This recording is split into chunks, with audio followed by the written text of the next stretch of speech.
ಎಲ್ರಿಗೂ ನಮಸ್ಕಾರ. ಈ ಸುಡು ಬೇಸಿಗೆಗೆ ತುಂಬ ತಂಪಾಗಿರೋ ಅಂಥದ್ದು, ಜೊತೆಗೆ ಹೇರಳವಾಗಿ ವಿಟಮಿನ್ ಇರೋ ಅಂಥದ್ದು, ಬೇಗ ಆಗುವಂಥದ್ದು ಒಂದು ರಾಗಿ ಅಂಬಲಿ ಅಂತ ಮಾಡ್ತಾಯಿದ್ದೀನಿ.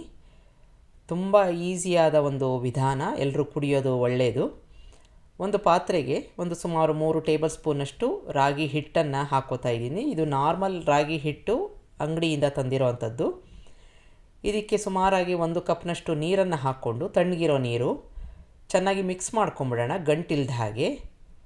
ಇದು ಒಂದು ತಯಾರಿ.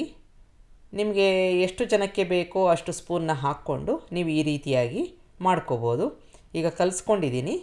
ಈ ಥರ ಚೆನ್ನಾಗಿ ಎರಡು ಬೆರೆತ್ಕೊಂಡಿದೆ ನೀರು ಮತ್ತು ಹಿಟ್ಟು, ಎಲ್ಲೂ ಗಂಟಿಲ್ಲ. ಈಗ ಒಂದು ಬಾಣಲೆ ಇಟ್ಕೋತಾ ಇದ್ದೀನಿ. ಅದಕ್ಕೆ ಸುಮಾರು 3 ಕಪ್ನಷ್ಟು ನೀರನ್ನು ಹಾಕ್ಕೋತಾ ಇದ್ದೀನಿ. ನೀರು ಕುದಿಬೇಕು, ಚೆನ್ನಾಗಿ ಕುದಿಬೇಕು. ಈಗ ಕುದೀತಾ ಇದೆ. ಈ ಕಲಿಸ್ಕೊಂಡಿದ್ವಲ್ಲ ಹಿಟ್ಟು, ಅದನ್ನು ನಿಧಾನಕ್ಕೆ ಹಾಕ್ಕೊಂಡು ಈ ರೀತಿಯಾಗಿ ಮಿಕ್ಸ್ ಮಾಡ್ಕೋತಾ ಬರಬೇಕು. ಈ ಥರ ಒಂದು ಕೈಯಲ್ಲಿ ಹಾಕೋತಾ ಇನ್ನೊಂದು ಕೈಯಲ್ಲಿ ಮಿಕ್ಸ್ ಮಾಡ್ಕೋತಾ ಇದ್ದರೆ ಎಲ್ಲೂ ಗಂಟುಗಳಾಗಲ್ಲ. ಹಾಗಾಗಿ ಈ ಥರ ಮಾಡಿಕೊಂಡು ನಿಧಾನಕ್ಕೆ ಮಿಕ್ಸ್ ಮಾಡ್ಕೋಬೇಕು. ಈಗ ನೀರು ಚೆನ್ನಾಗಿ ಕುದೀತಾ ಹಿಟ್ಟು ಬೇಯುತ್ತೆ. ಹಾಗಾಗಿ ಸುಮಾರು ಒಂದು 8ರಿಂದ 10 ನಿಮಿಷ ಇದನ್ನು ಸಣ್ಣ ಊರಿನಲ್ಲಿ, ಮೊದಲನೇದಾಗಿ ಜೋರಾಗಿ ಕುದಿ ಬಂದ ಮೇಲೆ ಸಣ್ಣ ಊರಿನಲ್ಲಿ ಬೇಯಿಸ್ಕೋಬೇಕು. ಚೆನ್ನಾಗಿ ಬೇಯಬೇಕು ಹಿಟ್ಟು.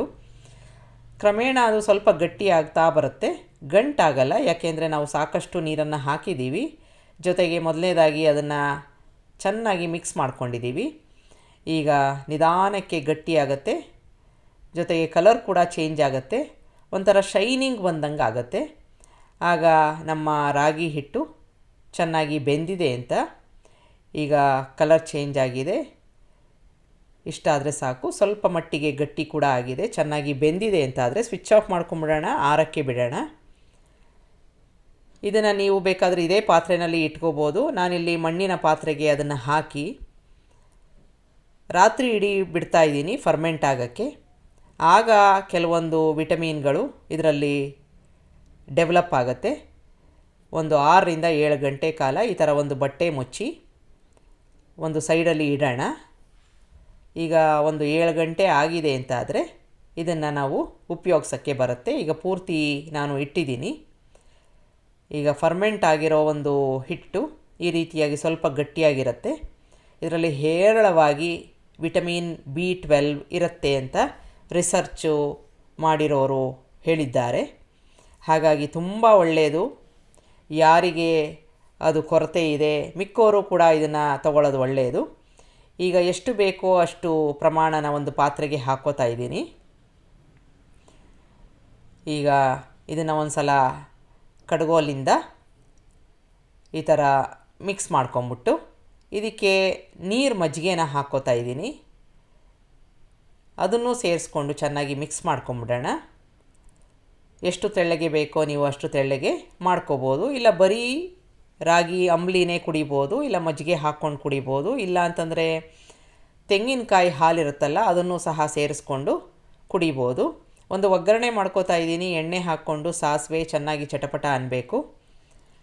ಅದ್ರ ಜೊತೆಗೆ ಜೀರಿಗೆ ಹಾಕ್ಕೋತಾ ಇದ್ದೀನಿ. ಸ್ವಲ್ಪ ಇಂಗನ್ನು ಹಾಕ್ಕೊಂಡು ಒಂದು ಒಗ್ಗರಣೆ ಮಾಡ್ಕೋತಾ ಇದ್ದೀನಿ. ನಿಮಗೆ ಬೇಕಾದರೆ ಹಸಿಮೆಣಸಿನ್ಕಾಯಿ, ಕೊತ್ತಂಬರಿ ಸೊಪ್ಪು, ಕರಿಬೇವಿನ ಸೊಪ್ಪು ಎಲ್ಲವನ್ನು ಹಾಕ್ಕೊಂಡು ಬೇಕಾದರೆ ಒಗ್ಗರಣೆ ಮಾಡ್ಕೋಬೋದು. ಅದು ಕೂಡ ತುಂಬ ರುಚಿಯಾಗಿರುತ್ತೆ. ಜೊತೆಗೆ ಈರುಳ್ಳಿ ಕೂಡ ಹಾಕ್ಕೋಬೋದು, ನಾನಿಲ್ಲಿ ಹಾಕಿಲ್ಲ. ಈಗ ಒಗ್ಗರಣೆ ಹಾಕ್ಕೊಂಡು ಮಿಕ್ಸ್ ಮಾಡಿಕೊಂಡು ರುಚಿಗೆ ತಕ್ಕಷ್ಟು ಉಪ್ಪನ್ನು ಹಾಕ್ಕೊಂಡು ತಣ್ಣಗೆ ಮಧ್ಯಾಹ್ನ, ರಾತ್ರಿ ಯಾವಾಗ ಬೇಕಾದರೂ ಕುಡಿಬೋದು. ಬೆಳಗ್ಗೆ ಕೂಡ ಕುಡಿಬೋದು, ಯಾವುದೇ ತೊಂದರೆ ಇಲ್ಲ. ಎಲ್ರಿಗೂ ಚೆನ್ನಾಗಿ ಹೊಂದೋ ಅಂಥ ಒಂದು ರಾಗಿ ಅಂಬಲಿ. ತುಂಬ ರುಚಿಯಾಗಿರುತ್ತೆ. ತುಂಬ ಸಾಧಾರಣವಾದ ಉತ್ತಮವಾದ ಆಹಾರ. ಈ ಬೇಸಿಗೆಗೆ ಮಾಡಿ ನೋಡಿ. ದೇಹ ತಂಪಾಗಿರುತ್ತೆ, ಆರೋಗ್ಯಕ್ಕೂ ಒಳ್ಳೆಯದು. ನಿಮಗೆ ರೆಸಿಪಿ ಇಷ್ಟ ಆದಲ್ಲಿ ಲೈಕ್ ಮಾಡಿ, ಶೇರ್ ಮಾಡಿ, ಕಮೆಂಟ್ ಮಾಡಿ, ನನ್ನ ಚಾನಲ್ಗೆ ಸಬ್ಸ್ಕ್ರೈಬ್ ಮಾಡಿ. ನಮಸ್ಕಾರ.